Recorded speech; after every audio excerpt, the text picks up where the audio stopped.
People were saying this is one of the better shows they've had in a long time. Well, not just that. That opening segment was great. Killer. From the cameraman to the promos, Scarlett, Kross, Joe, and Regal.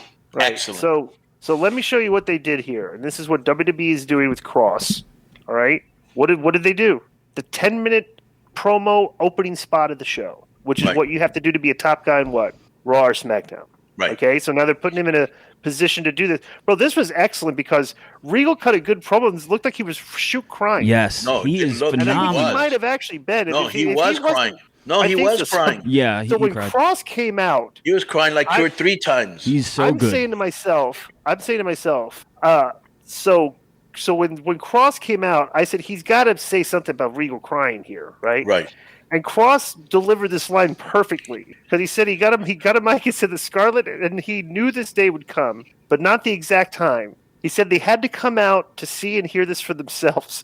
And then he said, Mr. Regal, are you crying? Yes, that was a great line. That was a great line. And another great line when he said, I just punched a hole into your Mount Rushmore. Right, but punched a hole in your Mount Rushmore. So basically, he's yelling at Regal, demanding him to say Kross was right. Because he says he's lost control. Right.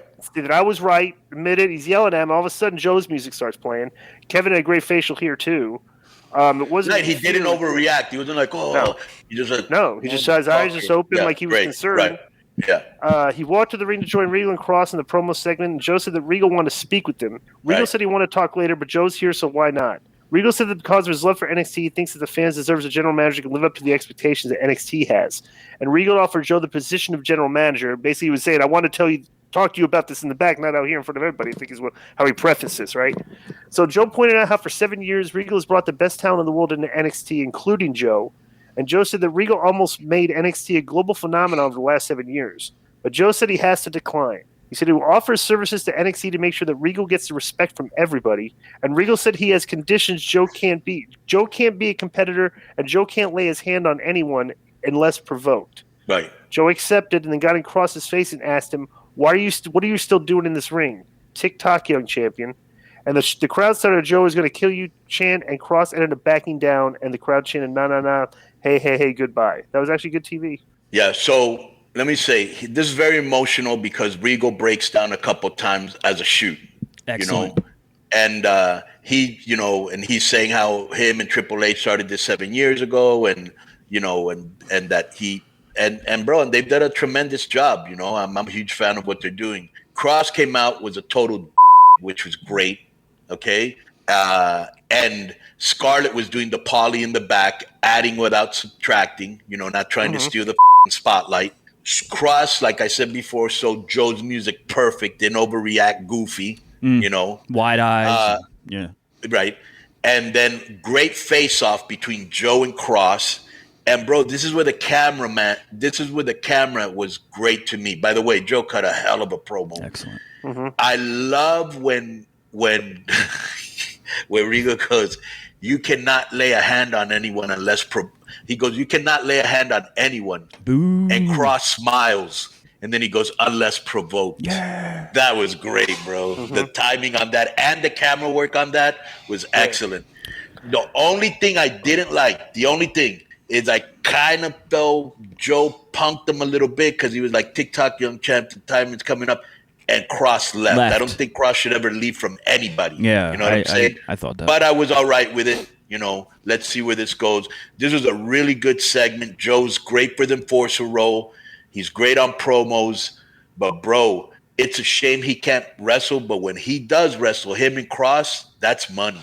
Let me ask you this real quick before we go to the next segment. With Kross and Scarlett, Konnan, were you the first one to put them together? Yeah.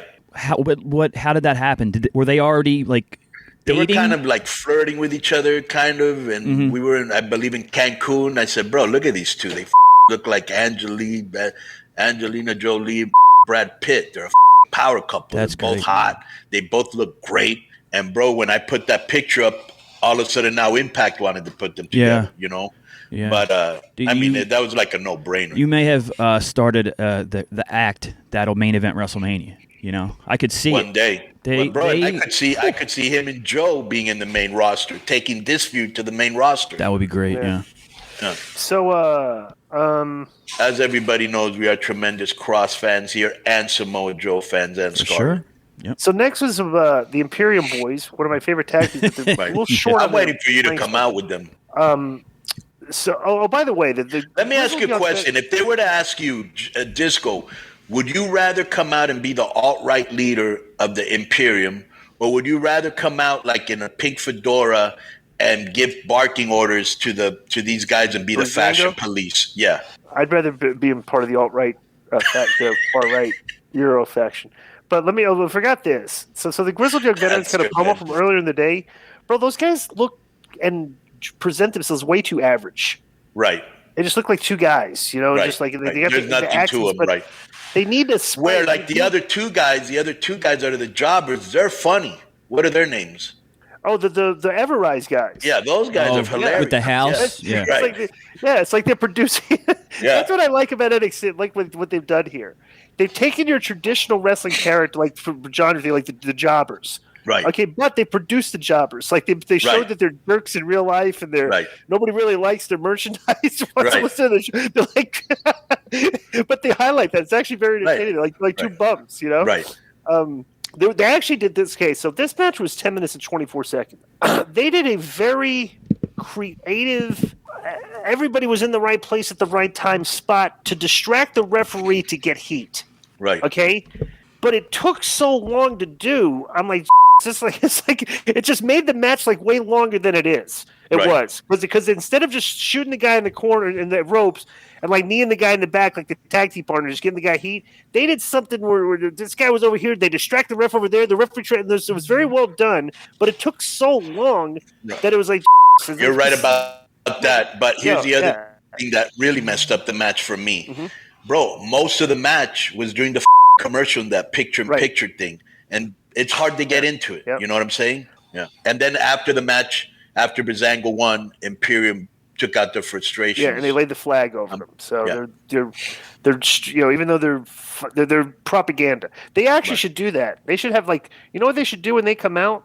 They should have like propaganda falling from the ceiling. Like they used to do in the like when the Nazis used to drop the propaganda on the planes. They should do that. That would have leaflets and yeah, right. I'm gonna tell Jeremy that because I don't think they have any shame in producing an alt-right gimmick.